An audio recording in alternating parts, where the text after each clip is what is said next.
പാല excise range ഓഫീസിന്റെയും Kottayam Nehru യുവകേന്ദ്ര യുവജാല ക്യാമ്പയിന്റെയും കേന്ദ്ര youth affairs and sports വകുപ്പിന്റെയും Karur rural development society പാലായുടെയും നേതൃത്വത്തിൽ പാല ഗവൺമെന്റ് പോളിടെക്നിക്കിൽ ലഹരി വിരുദ്ധ പ്രോഗ്രാം സംഘടിപ്പിച്ചു. പാല നഗരസഭാ ചെയർമാൻ തോമസ് പീറ്റർ ഉദ്ഘാടനം ചെയ്തു. സമൂഹത്തെ കാർന്നു നിന്നുകൊണ്ടിരിക്കുന്ന ഒരു മാരക രോഗമായി മാറിക്കഴിഞ്ഞിരിക്കുന്നു മയക്കുമരുന്ന്. ഒരു കാലത്ത് മദ്യമായിരുന്നുവെങ്കിൽ ഇന്ന് അതിനെ കഴിഞ്ഞും 10 മടങ്ങ് വീര്യത്തോടെ 10 മടങ്ങ് അപകടകാരിയായി തീർന്നിരിക്കുകയാണ് മയക്കുമരുന്ന്. നാം പത്രത്തിലൂടെയും സോഷ്യൽ മീഡിയയിലൂടെയൊക്കെ കാണുന്നുണ്ട്.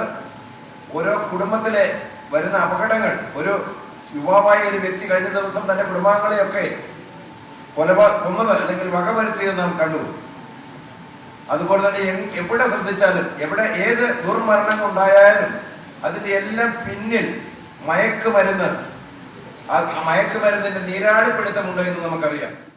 പരിപാടിയുടെ ഭാഗമായി പാല എക്സൈസ് റേഞ്ചിലെ എക്സൈസ് ഇൻസ്പെക്ടർ ഫിലിപ്പ് തോമസ് ബോധവൽക്കരണ ക്ലാസ് എടുത്തു. 250ഓളം വിദ്യാർത്ഥികൾ ക്ലാസ്സിൽ പങ്കെടുത്തു.